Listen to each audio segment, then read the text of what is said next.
thank you for joining us for today's webinar on strategies for looking after the health and well-being of your team. In the spirit of reconciliation, Practice Hub acknowledges the traditional custodians of country throughout Australia and their connections to land, sea, and community. We pay our respects to their elders past and present and extend that respect to all Aboriginal and Torres Strait Islander peoples today. Thank you for joining us for the 5th webinar in our Foundations for Successful Practice Management series. We've had yet another overwhelming response to this webinar, so it's clearly a topic of much interest, and we have a great panel with us this afternoon who will be addressing some of the many questions which have come through the registration, which we thank you for. On our panel this afternoon, we have Gary Smith. Gary is known as the Guru of Practice Management and is an academic director of UNEP health programs and an experienced health practice manager, as well as former national and New South Wales president of the AAPM. Joining Gary, we have John Malouff, Associate Professor at the Faculty of Medicine and Health, School of Psychology at UNE, and Gemma Goff, Senior Operations Manager with over 18 years experience working in healthcare. We also have Marley Hoskin, a Certified Practice Manager with AAPM, who possesses over 10 years experience leading large medical practices. And last but not least, we have Anna Maria Gibb, the co-creator of My Practice Manual, now Practice Hub. Anna Maria has a background in practice management and qualifications in business and adult education. I'll now hand you over to Anna Maria. Great, thanks Persephone. And yes, thank you so much for all of you who've registered. It's clear that we've picked a topic of great interest. And we're so fortunate today to have some very learned practice managers, operations managers with us who will be able to give us some learnings from their practice, especially around communication, conflict and well-being. So on that note, can I please hand over to Gary to kick us off? Thanks very much, Anna Maria. And welcome back, everyone, to this series between Avant and UNE Partnerships. It's been a pleasure for us all, I think, to present this particular series. And I think today is such an important topic, taking into consideration the challenges we have in regards to COVID pandemic and our day-to-day life as practice managers or practice staff. What do people of high levels of well-being have? Well, research has shown that people who have these high levels of well-being, they have feelings of happiness and contentment and joy, and I think and then curiosity as well. But they also have an engagement in their community. Their community could be their work community or the community in which they live. But they also have the capacity to psychologically function well in the world. And I think this is so important for us when we're thinking about our high levels of well-being, that we have this ability to process informations and make about informed decisions and take information in a positive manner that we can do something with. People of high levels of well-being also have they maintain positive relationships. It could be with their partner, it could be with the people who they or their fellow colleagues as well.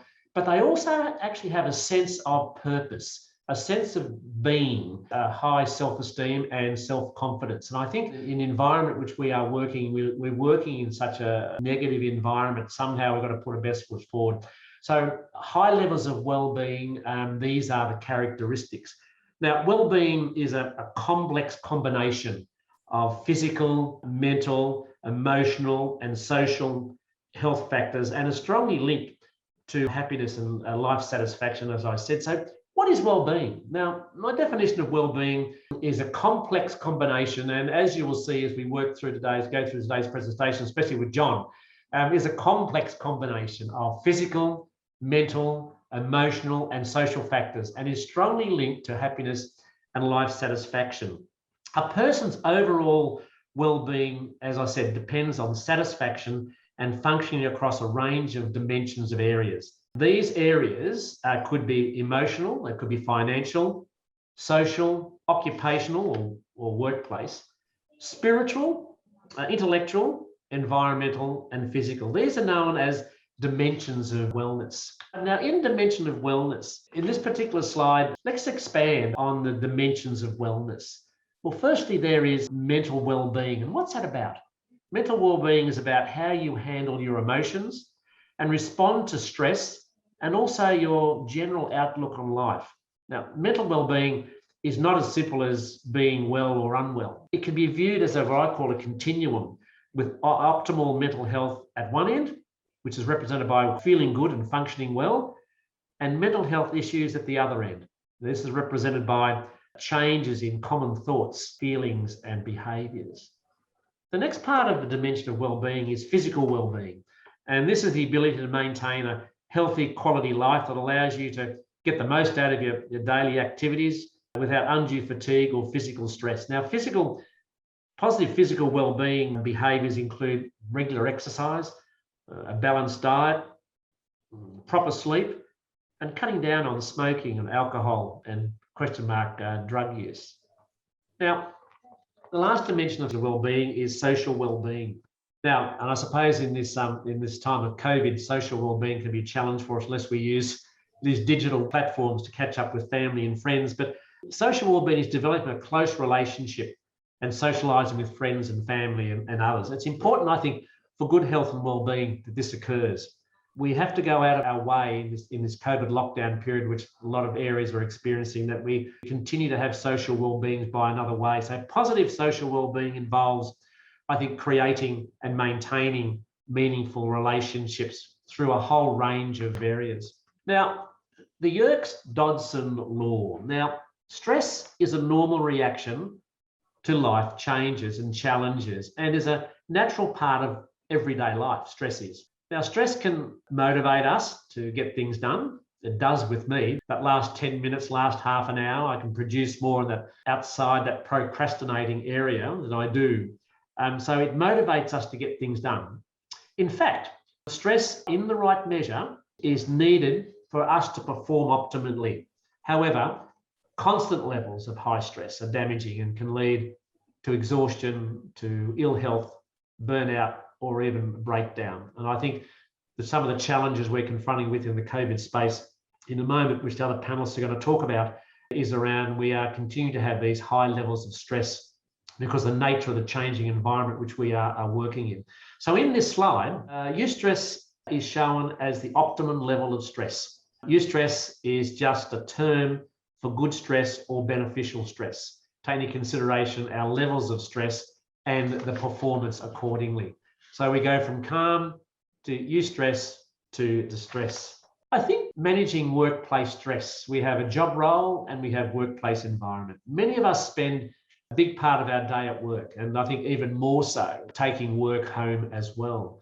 This means that the workspace and our workplace and workspace may vary depending upon who we are and where we are. So this means our workplace or space, our work can have a major impact on our well-being, so both positively and negatively. Don't ever think about the negative component of managing workplace stress. Work can have a positive impact on our well-being by, as I said, providing social networks and outlets, by offering opportunities to grow and develop, helping us to achieve areas of strength and maintain a sense of purpose. These are some of the positive components of managing our workplace stress. But most jobs involve some level of stress. And with this level changing over time as work demands or situations change. So how much is too much? That depends upon the person. It depends upon how you manage. So stress is highly personal and people will react differently to identical situations. For example, a survey showed that having to complete paperwork was more stressful for many police officers than the dangers associated with pursuing criminals.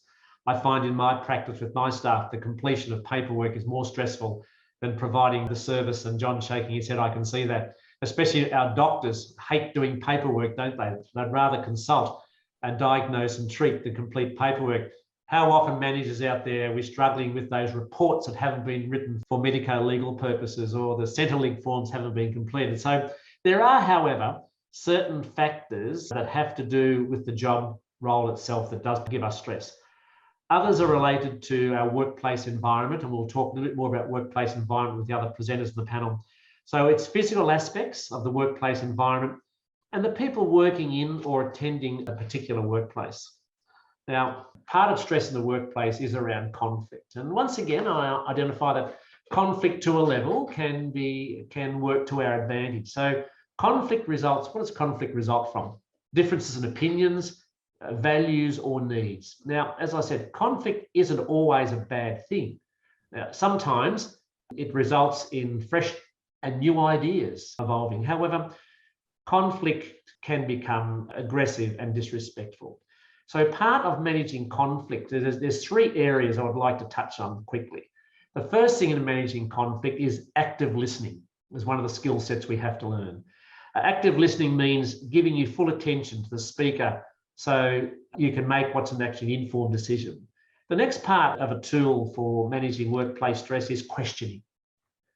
And questioning helps you get more information and find out more about how you see things, or your supervisor or your principal sees things. And the last thing is language. The language that you use when speaking to your principals or your staff should always be professionals clear. Don't use slang, and use words that are highly motivating. We were talking before, earlier on, about the role of positive and negative language. Think about positive language in this area in times of COVID. I'm now going to hand over to John to let him present the concept of cognitive behavioural coping mechanisms. Over to you, John. Thanks, Gary. Hello out there. Every workplace has stressors. It varies from one workplace to another, but we all have them. COVID-19 has added something else, a whole new suite of stressors, which again varies from place to place. But they have an impact on us. They have an emotional impact on us, and they may have behavioral impact on us too, having these stressors and experience them sometimes day after day and week after week and month after month. So I'm going to talk about some cognitive and behavioral strategies or methods that a person can use to cope with stressors and also to maintain well-being. In response to this COVID-19 situation, I've tried to follow Winston Churchill saying. He said, "Never let a good crisis go to waste." I like that. And one of the things I've learned during the crisis as I provide psychotherapy is I've had to switch to online psychotherapy, and I've learned that I can do that just as well. It can be just as effective with some clients and some problems as in person. And this is a great insight to me because it's much more convenient for clients to have their contact with me online. And in theory, I can reach out to the whole world there. So I've learned something from it. I've strengthened my ability to help others. So this Winston Churchill saying, looking what you can get out of a crisis, what you can accomplish from it, that's part of a whole strategy of cognitive methods of coping. And underlying that, all these cognitive strategies is a simple arrow connection that cognitions lead to emotions and then on to behavior also. So what we think determines how we feel. And so you can think about the COVID-19 situation, oh, it's a catastrophe, it's awful, or you can think about it as an opportunity and a challenge. If you think about it one way, you tend to have negative emotions. If you think about it the other way, you tend to have a feeling of excitement and challenge inside you. It may be the same arousal physiologically, it may be the same thing inside you. But if you go one way, the more positive way, the positive orientation, then you have a better mood. And that mood is good for you. That will help you get work done and it'll help you enjoy life. So the thoughts you use, the thoughts you have are very important. It's not that easy to control them, but it's very important for people to know you can control your thoughts. There are certain exceptions. People have certain disorders. It's very hard for them. But most of us, we can control our thoughts with persistent effort. And so what kind of thoughts would be helpful for us? Well, anything that's oriented towards the positive, looking on the bright side. We want to be realistic, of course, but we also want to keep problems in perspective. That's a cognitive strategy. I was just reading about this huge study with tens of thousands of participants worldwide, showing that a cognitive strategy called cognitive reappraisal helps people boost their mood right then. It's one of the largest experimental studies I've ever seen. And it's not a new finding, it's just a large study.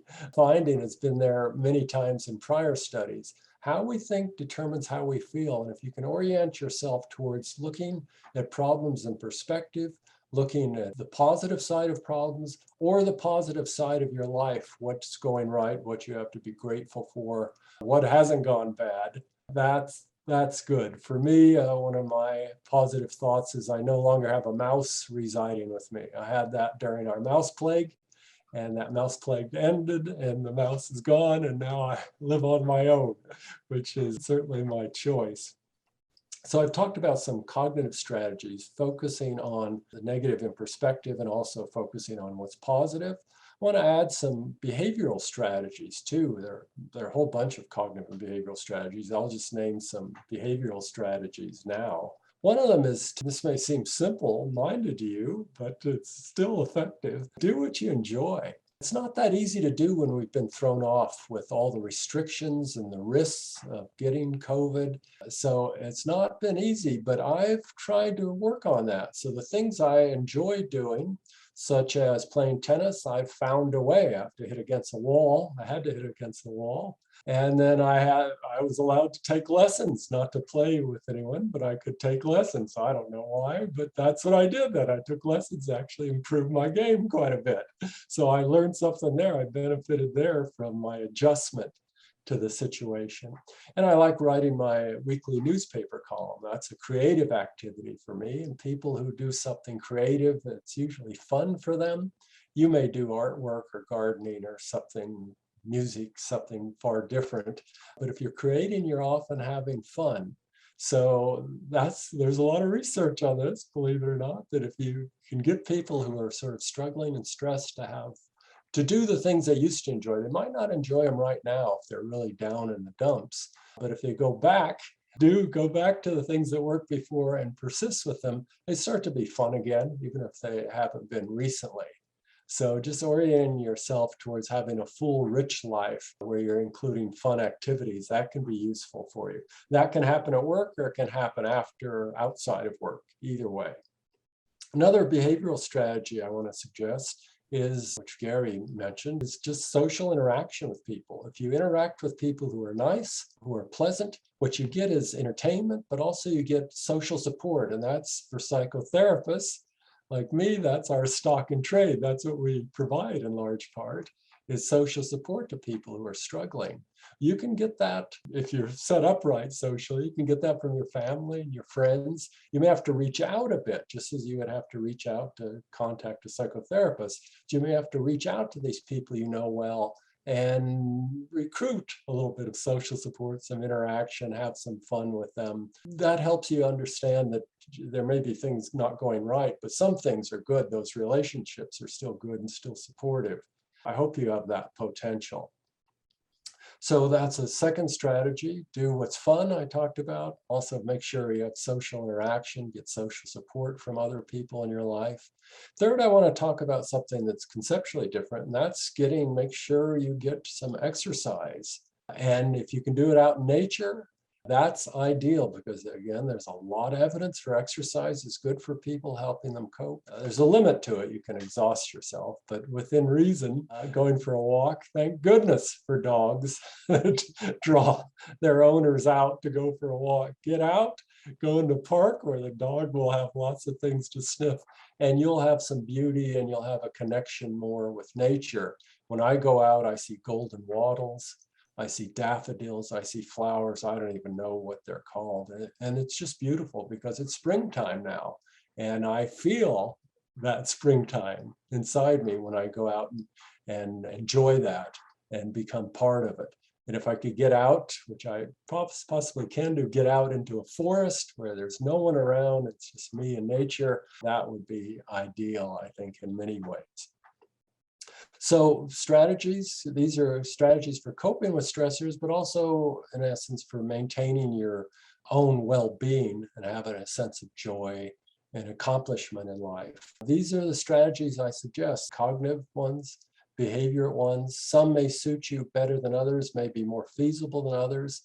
And I hope you'll think about which ones of these I've talked about you can use, that maybe you haven't been using. You can at least try it out.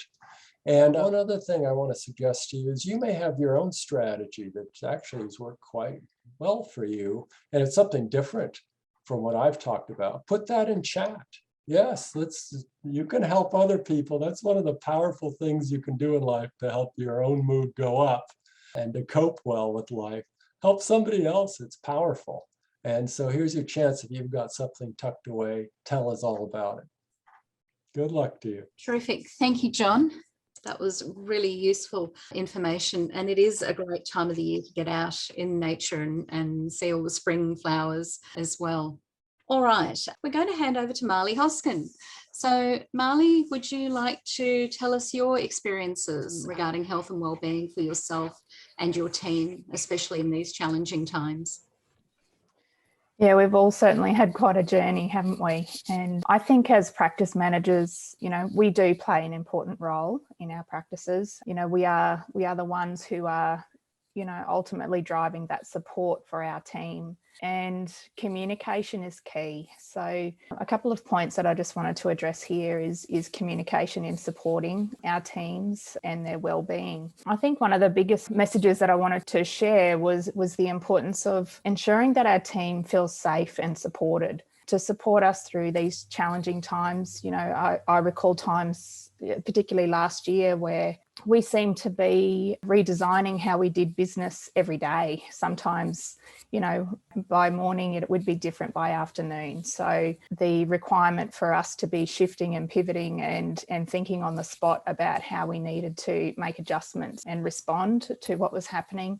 But in that process, it's been absolutely pivotal for us to provide that direction and reassurance for our team. And so to allow us to do that, we have to do the work. We have to, be constantly listening to the information. We need to be ahead of the game as much as possible so that we can provide that reassurance for our team. And that communication needs to be timely. So we need to think of strategies and effective ways to be able to communicate to everybody so that they feel informed, so that they feel empowered, and so that they can actually feel confident to still do their jobs and I guess as much as possible be trying to reduce that stress and load on everybody. So, when we're talking about communication and in our roles as practice managers, it's not just our staff who we are needing to communicate to. It's our staff, but it's also our patients. It's the other health services in our communities that we interact with. We need to be engaging with everybody around us so that we have that united front to be addressing the needs. And I think, it's broader within our communities. Our communities are looking for us for that guidance in how to cope with this. And the other important thing that came through for me and still comes through is the flow-on effect to the families of our staff. I can actually reflect on a time where my family, my children, were openly expressing to me that they were concerned about me going to work, working in a medical practice with everything that was unfolding. So, we need to be able to be communicating things well to our team so that they feel safe and they're able to share that message with the other ones who are important in their world. So style of communication, we as leaders, we all have different styles. For me personally, open, honest and transparent communication, that's my strategy. It's the way I operate and I believe it's held me in good stead so far. And again, I think when we approach communication in this way, ultimately we want to be reducing that stress and anxiety for people. So if we're open and honest with them, we've got our team on board. They're coming with us along the journey, and there's no, I guess, fear instilled in the team if we're seen to be withholding anything. I think sometimes that can cause that additional stress and anxiety for people. Clear, concise and precise. I guess the point I'm wanting to make here is particularly, when we've had those moments where we've had to respond very quickly, and this still happens, at a moment's time, an area could go into lockdown. We need to respond promptly. So our message that we're needing to deliver, it needs to be clear and it needs to be delivered in a way that is understood so that people know and understand what's needing to happen. Another important factor is the style where it's inclusive. I believe it's absolutely paramount that we involve our team. And as humans, we all like to be heard and valued. And I certainly feel that that's highlighted, particularly in challenging times like we've been working through. So I think adopting a process where we include our team in, whether it's coming up with new strategies, it's making new plans, but it's fostering that culture in our workplace where our team is very much a part of the process. And again, timely and effective. That's probably just reiterating what I was saying before. But, to enable us to do that, we've had to adopt different ways in which we share information and communicate. So it's the adoption of different technologies so that we can actually get almost an instant effect with information that we're sharing across the team. So what I just wanted to look at here was ways for supporting our teams during these challenging times. So what are some useful strategies? Regular check-ins. I know as practice managers and as leaders in our clinics, this is not new, but I think it has definitely grown as an important factor to have those regular check-ins with our team and making it the norm. I think if you as a leader are investing that time in your people to really get to know them and understand what's going on in their worlds and what is actually causing them that stress and anxiety, just so that we can better understand each other and be able to meet the needs to support them. There is a strategy I'd like to share, and I've only just recently come across this acronym myself, and it's called the Golden Check-in. So hopefully this is something that is useful. So the word golden is the acronym. So this is about what questions could we be asking in this regular check-in. So the G stands for how are you going overall? So it is, we've had Are You OK Day just recently, which a huge advocate for. Sometimes, I would say the power is in the questions that we ask to really foster that safe space for people to open up and be vulnerable and actually openly share what they're thinking and feeling. So G is how are you going overall? The O is what's occupying you. So what we're really looking for there is, what's occupying your thoughts, what's, taking up your time and energy, what's maybe keeping you up at night. The L is what are you loving?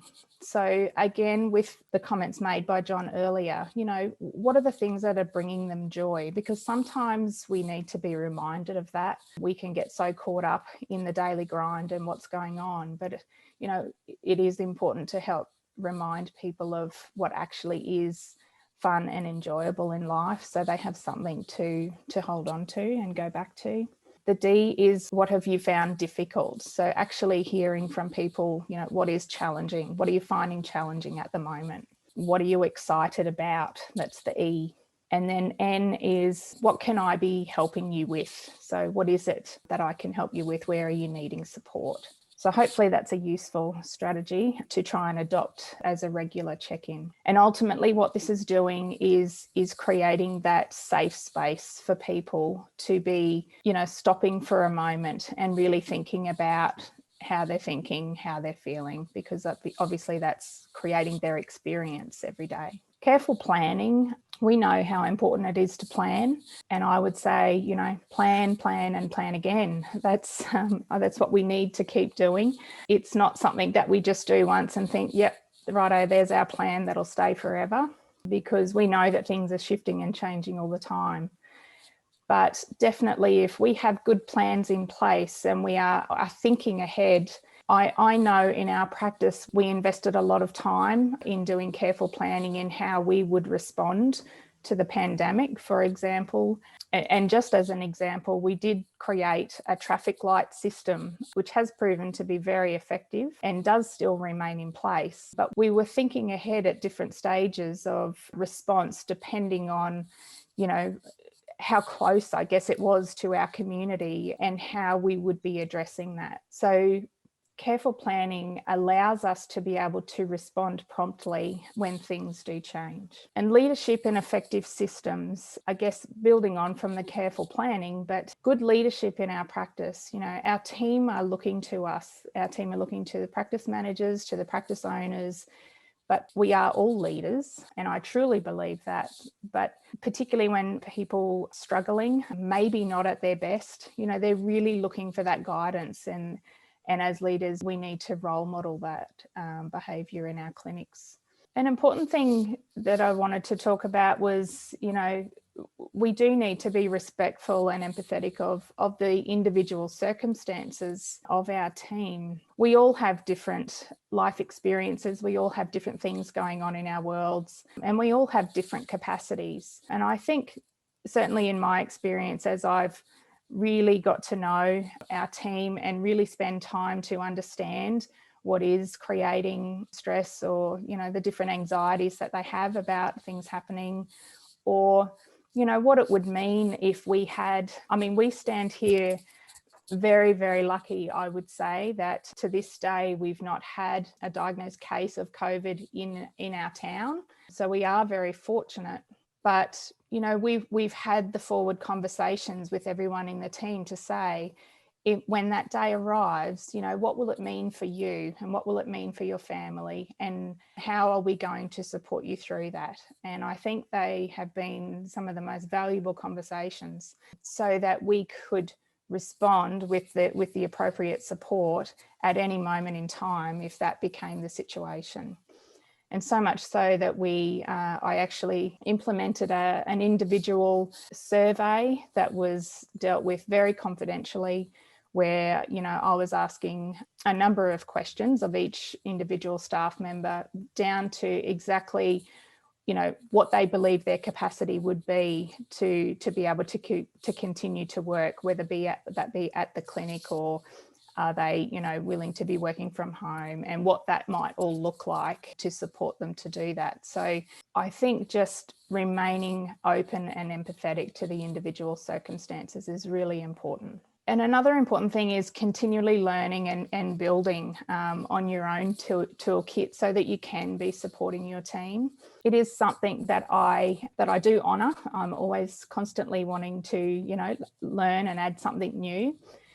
Most recently, I've had the opportunity to actually undertake my training to become a mental health first aid officer. And it is something that I would like to advocate within our profession. Every workplace really should have at least one, really more people across the team actually undertaking this training to be able to support our team. I think that was all that I wanted to address with that. And I guess a message of thanks to all of the practice managers out there. I think you're all doing an amazing job, and I know it's been difficult. So handing over to Gemma. Lovely, thanks Marley. I wanted to talk a little bit about dealing with conflict with patients. You know, we're all under extreme pressure at the moment, and many more of our patients are coming into our facilities frustrated with lockdowns and social distancing and wearing masks and things that are just not making them comfortable right now. And I would like to share some tips that we've been using in our facility to help manage those situations. The first thing that we advise all of the team to do is to keep calm. The minute you start to build up the anxiety and become reactive to the patients, then they do the same. So keeping calm.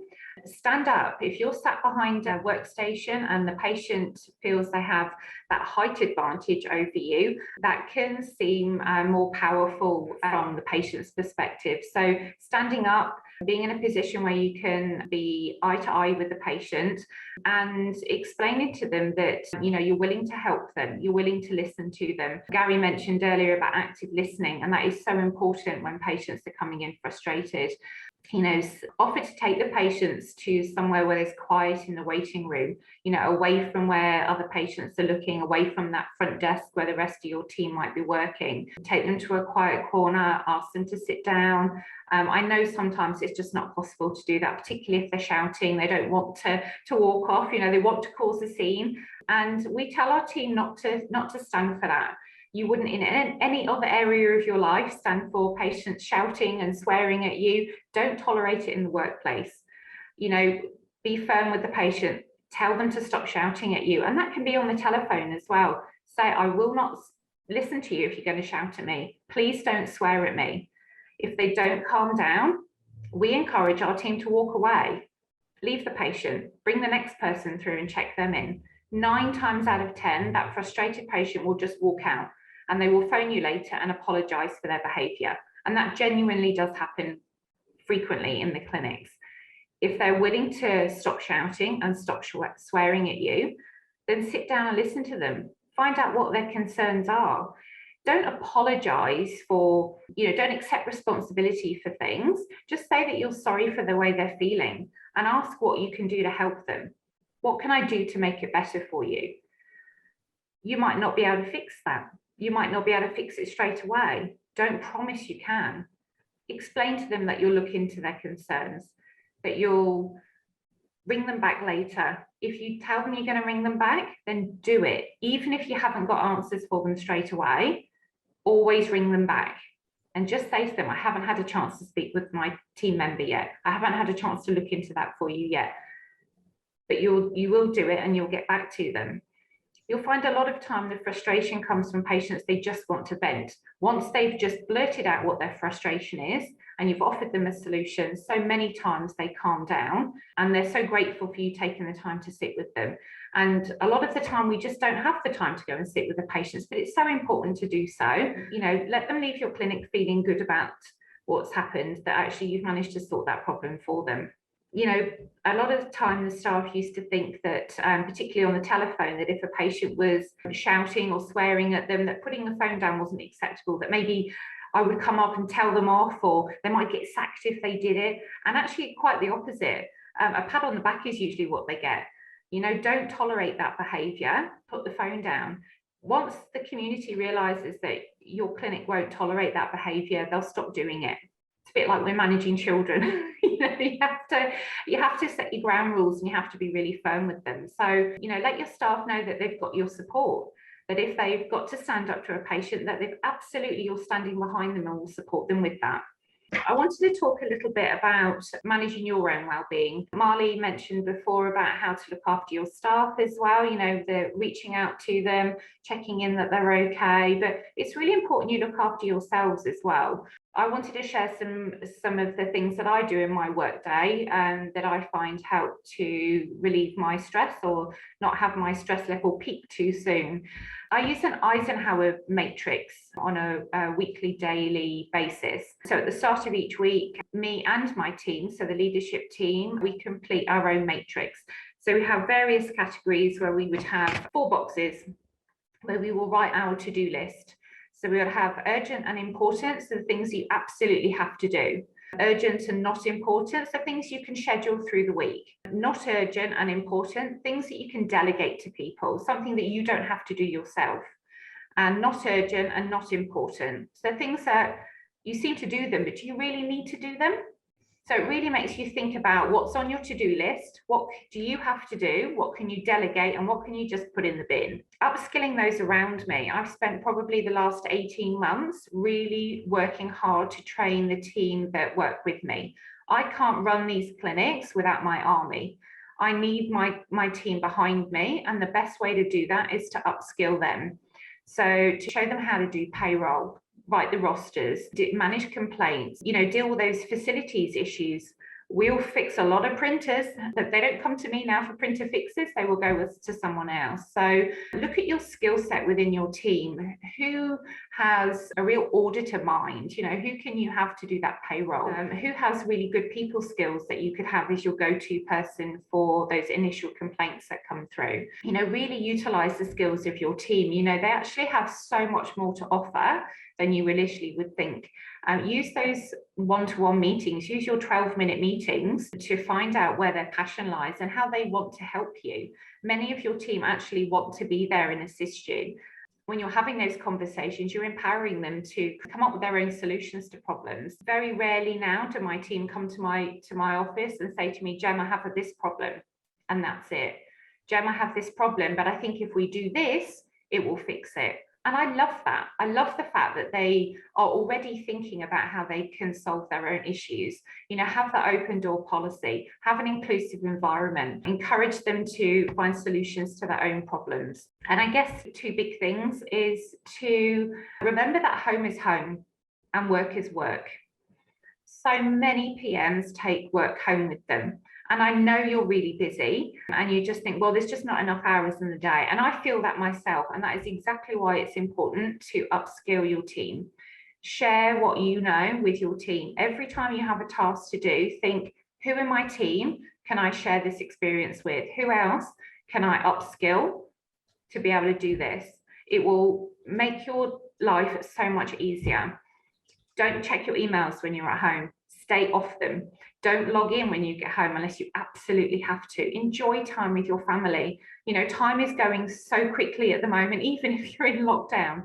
You know, enjoy those moments, particularly if you've got, you know, children at home. You know, they grow up so quickly. Enjoy your time at home with them. When I take a break, when I'm on holiday, I am on holiday. Don't phone me. Even if the building's burning down, I can't do anything. Don't phone. And you might think that's really harsh. You should be available for them. But actually, no. I value my well-being, my mental health, and I want to make sure that I have enough time to recharge my batteries, ready to come back and support the team appropriately. I have absolute confidence in my team that they have all been upskilled and able to run the clinics when I'm on holiday. And that's huge credit to them. They're an absolutely amazing team. And although it's been a really tricky 18 months to get to where we are now, and lots of hard work and times where I just think I haven't got time to do this, we're just too busy. Now I look back and think, gosh, that was so worth doing. It's absolutely worth investing in your staff. You'll realise that actually they're very receptive to learning new things and love the fact that you're asking for their help. So yeah, look after yourselves. You're all working incredibly hard and doing such a fabulous job, but keep going, upskill your teams and look after yourselves. Thanks, Anna Maria. Gemma, that was fantastic. Thank you so much. And to you too, Marley, as well. That was really insightful. I think, tales from the front line are really powerful as well. All right, now I think we're moving along to Gary. You're going to talk to us about workplace support mechanisms. Thanks, Anna Maria. Yes, just quickly, we're talking about workplace support, and I notice there's a question which has come through about who looks after the PM when there's no HR department. I think one of the first things we need to look at is that do we have an EAP, an employee assistance program in place? A lot of organisations do this. And it may be worth thinking about, especially in this time of COVID, do we have an EAP in place? There are three other areas that I actually think that when we're looking at support mechanisms, process of the debriefing, who do we debrief with? I must admit, I may not debrief internally. I may debrief externally with other fellow practice managers who are willing to listen to me. I just might have a trusted friend I can debrief with as well. So debriefing is a support mechanism. I suppose that what Gemma was saying is about mentoring, upskilling other people as well as a good support mechanism that may be there. And of course, coaching, it's an essential process of training and instructing about skills that we may need to or provide to someone else as well. So there are some workforce supports, but once again, it requires some education and training that you may wish to provide to other people that can take that load off you and provide that support to you as well. But don't get locked down with this debriefing. It's got to be someone internally. Think of someone who is willing to have an ear outside of your service. And there are people out there who are willing to do this. And Maria, just touching on that, I'll now hand over to you in relation to Practice Hub, a demonstration or to manage questions that may have come through. Yep, absolutely. Thanks, Gary. One of the things that Marley mentioned in her talk was about careful planning.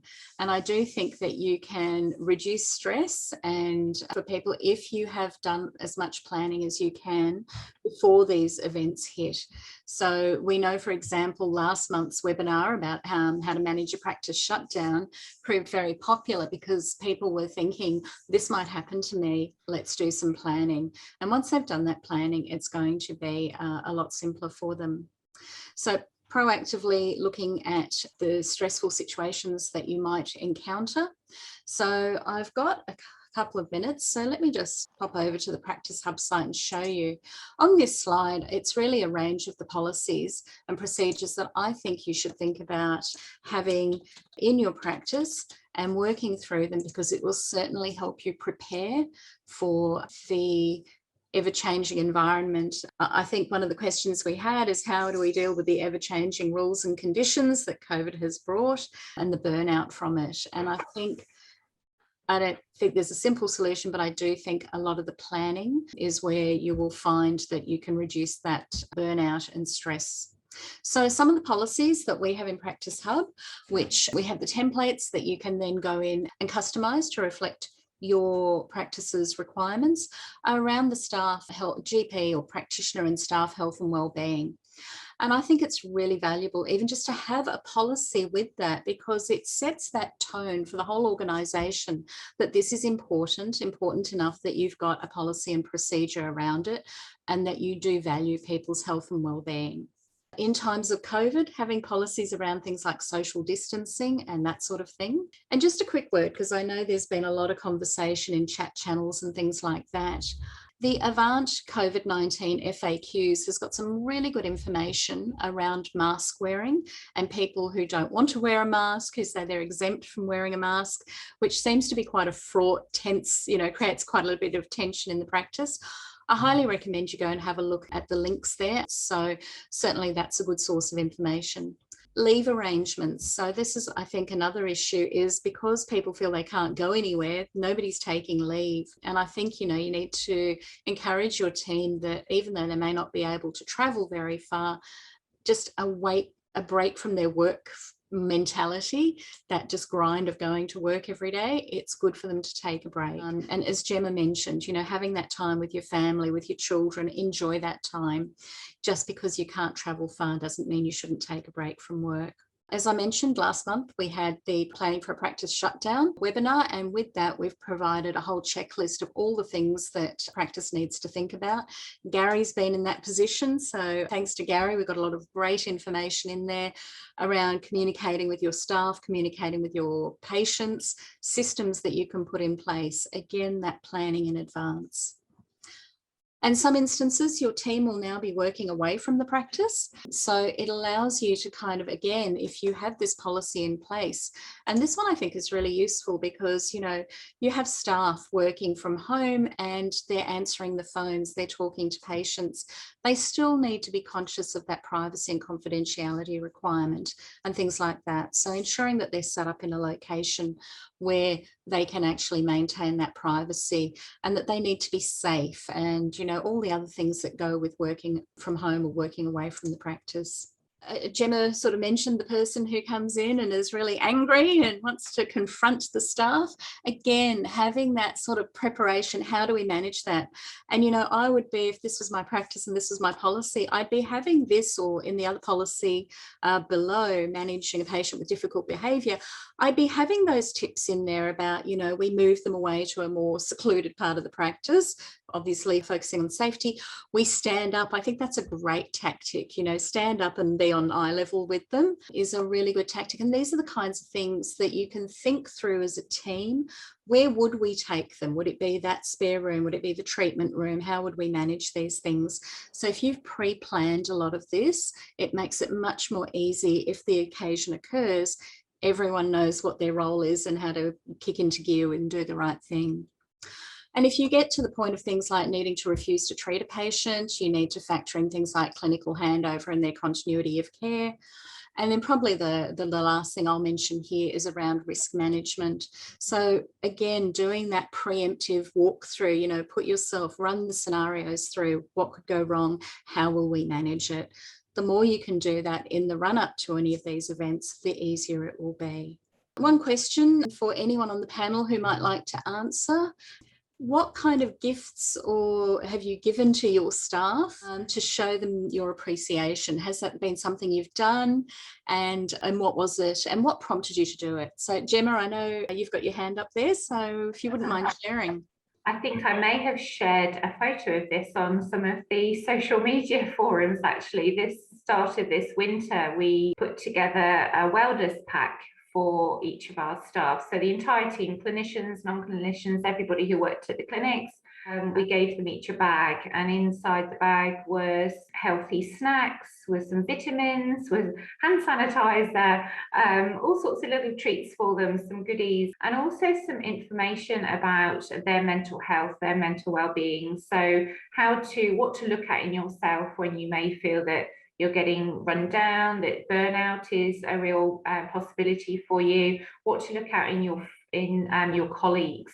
The questions to ask, a bit like Marley was saying, the golden check-in, what sort of questions to ask them. And also we put in the packs a list of helpful numbers, so Black Dog Institute, Beyond Blue, so some helpline numbers that, you know, if our team felt that they couldn't come to us for conversation, that they had somewhere else to go. So they were so gratefully received by the team. They felt that, you know, we were truly looking out for them on many levels, you know, physical, mental health, and yeah, it's something that was so well received that it will be sort of an annual event now. So yeah, just a small gesture for all of the team, and it was really positively received. Excellent, thank you. If you're already a Practice Hub client and you would like some additional support to make the most of your platform, contact us. If you're not a client, I believe we've put in the chat channel the link to book a demonstration.